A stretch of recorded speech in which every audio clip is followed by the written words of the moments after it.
30 kilometre مسلسل دوڑنے کی طاقت تھی اس کے اندر، 30 کلومیٹر ایک سانس میں دوڑتا تھا، اور خانپور ڈیم کو 1 گو میں اس نے کراس کیا اور آر پار کیا۔ اس کے اوپر موت کا حکم آ گیا تو کچھ پتہ نہیں ہے، مریض سسک رہا ہے یا اللہ موت دے دے، اور جوان مانگ رہا ہے یا اللہ زندگی دے دے، اس پہ موت آ جاتی ہے۔ اور وہ ہمارا ایک نوکر تھا چاچا فتح محمد نام تھا، فتح کہتے تھے، آخر عمر میں بیمار ہو گیا تھا، تو میں اس کا حال پوچھنے گیا تو مجھے کہا میاں موت نہیں آ رہی، ہمارا ٹائٹل ہے وہاں خاندان میاں، میاں موت نہیں آ رہی، کسی کو مانگے نہیں ملتی، کسی کے بچتے بچتے، لوگ کہتے ہیں نا میں تو مرتے مرتے بچا، ارے بھائی بچتے بچتے مر جائیں گے، میں تو مرتے مر جاؤں، میں تو مرتے مرتے بچے، ایک دن اس کا الٹ ہو جائے گا، بچتے بچتے مر جائے۔ وقت قیمتی چیز ہے، اور یہ قیمتی بنتا ہے اس میں کچھ بھرنے سے، اور جو بھر دو گے نکال نہیں سکو گے، وقت کے برتن میں جو بھرو گے،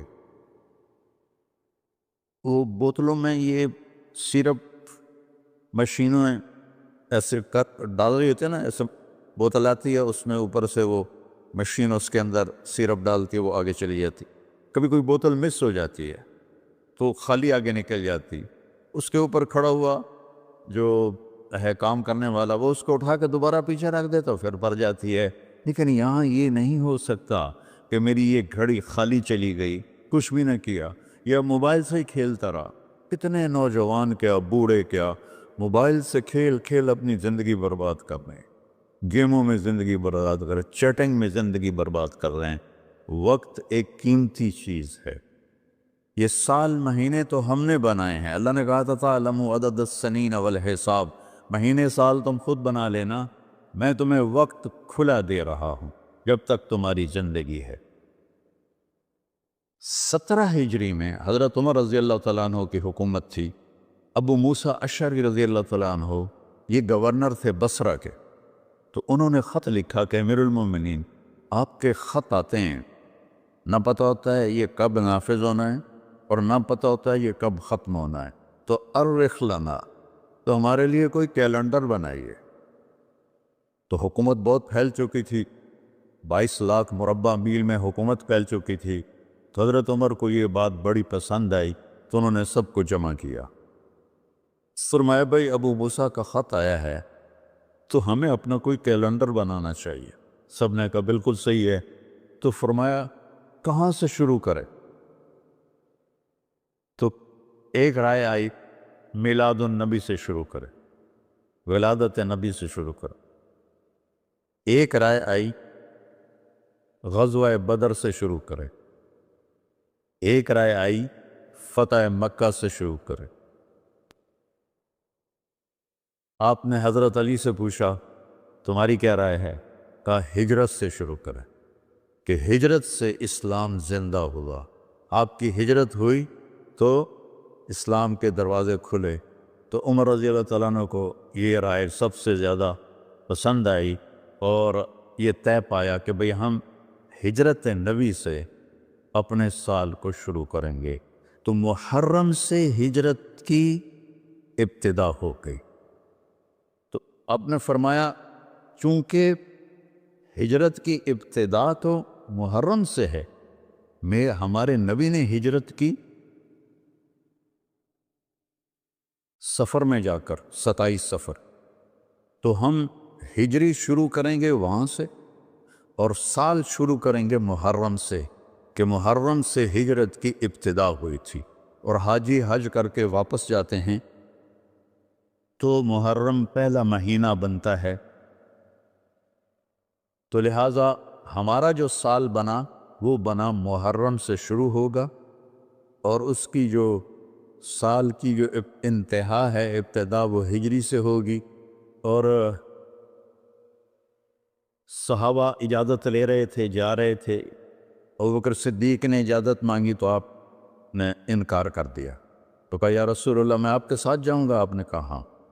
حضرت عمر رضی اللہ عنہ نے اجازت مانگی، آپ نے دے دی، تو حضرت عمر رضی اللہ تعالیٰ عنہ نے زرہ پہنی، تلوار سجائی اور بیت اللہ کا طواف کیا، اور جہاں سارے قریشی بیٹھے تھے وہاں کے کھڑے ہو گئے، کہا بھائی جو یہ چاہتا ہو کہ اس کی بیگم بیوہ ہو جائے، بچے یتیم ہو جائیں، تو یہ میں مکہ چھوڑ کے جا رہا ہوں، جس مائی کے لال میں طاقت آئے اور مجھے روک کے دکھائے۔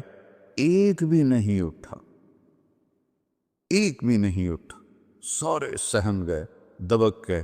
میرے نبی سے زیادہ دلیر تھے حضرت عمر، آپ چھپتے گئے۔ حضرت عمر کا فعل سنت نہیں بننا تھا، میرے نبی کا فعل سنت بننا تھا۔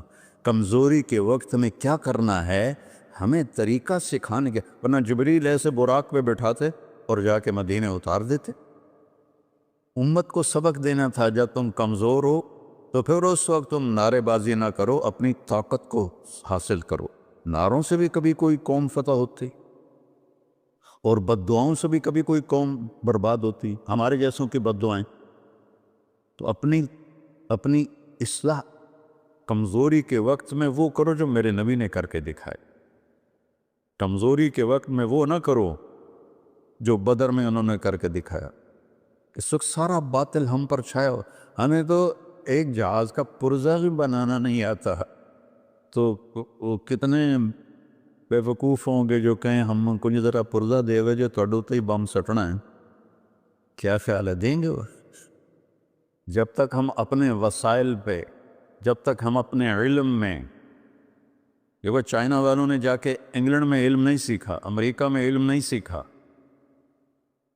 ہمارا ہر محکمہ، چاہے وہ فوج ہو چاہے وہ سول ہو، امریکہ جا رہے ہیں، انگلینڈ جا رہے ہیں سیکھنے کے لیے۔ ارے دشمن بھی کبھی سکھائے گا کچھ؟ ہم خود تراشتے ہیں منازل کے سنگ میل، ہم وہ نہیں ہیں جن کو زمانہ بنا گیا۔ جاپان نے کوئی جا کے انگریزی سیکھی تھی، چائنا نے انگریزی سیکھی تھی۔ انگریزی سیکھنا کوئی منع نہیں ہے، ایک زبان ہے، سیکھو، لیکن اس کو بڑائی اور عزت کا معیار بنا لیں، کیا ظلم و ستم ہے یارو۔ اپنے علم میں خود مختار بنو گے، اپنی طاقت حاصل کرو گے، اللہ سے تعلق بڑھاؤ گے، پھر نعرے لگاؤ، ایسے زندہ باد مرد آباد، کیا فضولیات۔ مسجدوں میں اتنا شور مچ جاتا ہے، زندہ باد مرد آباد۔ حضرت عمر رضی اللہ تعالیٰ نے دیکھا دو آدمی مسجد نبوی میں اونچی اونچی بات کر رہے تھے، تو آپ نے ایک کنکر اٹھایا اور ان کو ایسے پھینکا، جب ان کے سامنے گرا تو انہوں نے مڑ کے دیکھا، تو حضرت عمر نے ایسے اشارے سے بلایا مسجد نبوی میں، تو وہ آ گئے، کہاں سے آئے ہو؟ کہ یہ طائف سے۔ کہ اگر تم مدینہ کے ہوتے تو مار مار کے تمہارے چہرے میں خونی کر دیتا، تم نبی کی مسجد میں اونچی آواز سے بول رہے۔ یہ ساری مسجدیں مسجد نبوی سے جڑی ہوئی ہیں، بیت اللہ سے جڑی ہیں، ان میں نعرے کبھی زندہ باد کبھی مرد آباد۔ یہ کیا امت نے طریقہ اپنا لیا ہے۔ سلطان عبد المجید نے جب مسجد نبوی بنائی، جو سیکنڈ لاسٹ تھا ترکی بادشاہ، تو اس نے ساری دنیا سے کاریگر بلائی، ان کو استنبول میں ایک بستی میں ٹھہرایا اور کہا اپنے ہر ہنر والا اپنے بچے کو حافظ بنائے اور اپنا ہنر سکھائے۔ تو سب نے ایک ایک بچہ حافظ بنایا، اپنا تعمیراتی ہنر سکھایا، تو 3000 حفاظ اور کاریگر تیار ہوئے۔ ان کو سلطان عبد المجید نے مدینہ بھیجا اور انہوں نے مسجد نبوی کی تعمیر شروع کی۔ سارا ہر پتھر پہ قرآن پڑا ہوا ہے، جو پرانی مسجد ہے۔ اور جب کوئی پتھر رکھتے تھے اور وہ تھوڑا بڑا ہوتا تھا، اس کے مطابق نہیں ہوتا تھا، تو وہ نشان لگاتے، اور وہاں بھی تراش سکتے تھے تیشے کے ساتھ، نشان لگاتے۔ جس بستی میں وہ ٹھہرے ہوئے تھے وہاں وہ پتھر واپس جاتا، وہاں اس کی کاٹ تراش کر کے پھر واپس بھیجا جاتا، پھر اسے لگایا جاتا، پھر وہ تھوڑا سا زیادہ ہوتا، پھر وہیں جاتا تھا، اور وہاں جا کے تاکہ ٹھک ٹھک کی آواز میرے نبی کو تکلیف نہ دے۔ میرے نبی تو اپنی قبر میں زندہ ہے تاکہ ان کو تکلیف نہ ہو، تو پھر اس کو واپس لا کے پھر جوڑا جاتا تھا۔ ایسے ہی بیت اللہ بنا، وہ جو پرانا اب انہوں نے گرا کے نیب کر دیا، تو ہر پتھر پہ قرآن پڑھا گیا ہے، ہر پتھر پہ، اور مسجد کا ادب ایسا تھا۔ پھر اس کے بعد یہ نئی مسجد، ہر سال میں جاتا تھا، میں دیکھتا تھا وہ کاریگر سگریٹ پی رہے ہوتے تھے، دھواں اڑا رہے ہوتے تھے، وہ ساتھ تعمیر کر رہے ہوتے تھے۔ نہ وہ عشق میں رہیں گرمیاں، نہ وہ حسن میں رہیں شوخیاں، نہ وہ غزنوی میں تڑپ رہی، نہ وہ خم ہے زلف ایاز میں۔ وہ زمانہ ہی بدل گیا، وہ مسلمان آئے وہ شاک، گئے وعدہ فردہ لے کر، اب انہیں ڈھونڈ چراغ رخ زیبا لے کر۔ تو ہمیں قمری سال دیا گیا، اس کی وجہ مجھے سمجھ آئی 2014 میں جب میں ناروے گیا، اور ناروے میں ہے اینڈ آف دا ورلڈ، شمال میں and of the world Norway میں ہے۔ میں وہاں گیا، اس علاقے میں 2 مہینے سورج نکلتا نہیں اور 2 مہینے ڈوبتا نہیں، تو کیلنڈر جو شمسی ہے وہ فیل ہو جاتا ہے۔ رات ہے لیکن سورج نکلا ہوا پتہ نہیں دن ہے یا رات، دن ہے سورج نکلا ہوا پتہ نہیں دن ہے یا رات ہے۔ تو کئی علاقے ہیں ایسے اوپر شمال میں جہاں سورج کا کیلنڈر فیل ہو جاتا ہے۔ تو 3 گھنٹے کا اوسلو سے جہاز تھا، آگے 5 گھنٹے کا موٹر کا سفر تھا، 8 کلومیٹر کی سرنگیں تھیں، اور پھر آخری بستی مچھروں کی تھی، وہاں سے پھر 1.25 گھنٹہ آگے موٹر کا سفر تھا۔ تو جب ہم وہاں پہنچے تو وہ جون جولائی سورج ڈوبتا نہیں، 1 اگست کو ڈوبنا شروع کرتا ہے، اور ہم 4 اگست کو پہنچے، اور شروع میں بس 1 تاریخ کو ایسے ڈوبتا ہے، ایسے نکل آتا ہے، پھر 2 کو تھوڑا سا وقفہ کرتا ہے، 3 کو تھوڑا سا وقفہ کرتا ہے، 4 اگست کو 20 منٹ کی رات تھی، چونکہ میں 4 اگست کو کیوں مجھے یاد ہے، 4 اگست کو 20 منٹ کی رات، اور ہم وہاں پہنچے تو ابھی ہم نے مغرب بھی پڑھنی تھی، عشاء بھی پڑھنی تھی، اور سورج نکلنے سے پہلے فجر بھی پڑھنی تھی۔ تو یہ ایک انوکھا واقعہ میرے ساتھ آیا ہے، جو شاید ہی کسی اور کے ساتھ پیش آیا ہو، یا میرے ساتھ جو ساتھی تھے، وہاں میں بھاگا اور ریلنگ تھی اس کے ساتھ کھڑے ہو کر میں نے اذان دی۔ مجھے اللہ کی مخلوق کو 2 دفعہ دیکھ کے ہیبت طاری ہوئی۔ ایک ماؤنٹ ایورسٹ کو دیکھا کہ وہ پوری طرح ننگا تھا، چوٹی خالی تھی، دیکھ کر میں بالکل گم ہو گیا، جس کے تیر اتنے بڑے ہوں وہ اللہ کتنا بڑا ہوگا۔ اور ایک وہ جب میں اینڈ آف دی ورلڈ پر پہنچا تو اس کا وہ منظر دیکھ کے میں گم ہو گیا۔ میں نے اذان دی، ٹھنڈی ہوا چل رہی تھی، تو میں نے قبلہ دیکھنا چاہا تو چاند سامنے چمک رہا تھا، سورج فیل ہو گیا تھا، چاند چمک رہا تھا۔ تو آج سمجھ میں آیا کہ اللہ نے ہمیں چاند کا کیلنڈر کیوں دیا ہے، کہ میرا نبی سارے زمانے کا نبی ہے۔ جہاں سورج نہیں نکلتا اور جہاں سورج کئی مہینے نہیں ڈوبتا، اگر وہاں کوئی مسلمان ہیں تو دن رات کا حساب کیسے لگائیں گے؟ چاند کو دیکھ کر۔ میں نے چاند دیکھا، واہ واہ اب یہ رات کھڑی ہے، تو وہ قبلہ فٹ کیا، مغرب کی نماز پڑھی۔ مغرب عشاء اکٹھے پڑھنا تو مسافر کے لیے جائز ہے باقی ائمہ کے نزدیک، تو پہلے مغرب پڑھی، پھر عشاء پڑھی، پھر ساتھ ہی میں نے فجر کی اذان دی۔ ہاں عشاء پڑھی، ایک وطر پڑھنا بھی سنت ہے، تو میں نے کہا بھائی آج ہکو وطر پڑھو کدیں فرض نہ نکل جاوے، تو ایک وطر پڑھا، پھر میں نے فجر کی اذان دی، ٹک ٹک ٹک ٹک 2 سنتیں پڑھی، پھر والعصر انا اعطینا سے میں نے فرض نماز پڑھائی، اور بیٹھے ہی تھے کہ سورج آ کے السلام علیکم۔ تو وہاں جا کے مجھے یہ بات سمجھ میں آئی کہ اللہ نے ہمیں چاند کا کیلنڈر کیوں دیا ہے۔ یہ کہیں بھی ناکام نہیں ہوتا، کہیں فلاپ نہیں ہوتا۔ سورج کا کیلنڈر کتنی جگہ ہیں دنیا میں جہاں فلاپ ہو جاتا ہے، ناکام ہو جاتا ہے۔ تو یہ ہمارے نبی کی عالمی نبوت کی ایک دلیل چاند کا نظام شمسی بھی ہے۔ تو بھائیو، میں بہت ساری باتیں وقت کے متعلق بتا گیا، کہنا تو یہ تھا کہ ہند سا بدلا ہے تو اپنے آپ کو بھی بدلیں، توبہ کریں اپنے رب کی بارگاہ میں اور گناہوں سے توبہ کریں۔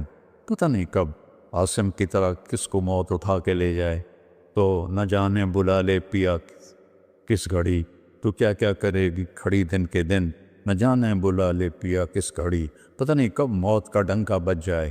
تو بھائیو اس سے پہلے توبہ کرو، اپنے رب کی بارگاہ میں جھکو، فرائض ادا کرو، 5 نمازیں پوری پڑھو، جھوٹ نہ بولو، سچ بولو، دھوکہ نہ دو، دیانتداری سے چلو، بدکاری نہ کرو، نکاح کرو، یہ نشے نہ کرو، حلال پیو، حلال کھاؤ، حرام نہ کماؤ، حلال کماؤ، ماں باپ زندہ ہیں تو ان کے آگے اف بھی نہ کرو، بیوی بچوں سے حسن سلوک رکھو، روب جمانا نہیں۔ ماں باپ سے کہتا ہوں اولاد کی عزت کرو، اولاد کو عزت دو، انہیں ڈانٹ ڈپٹ سے نہ چلاؤ، پیار سے چلاؤ۔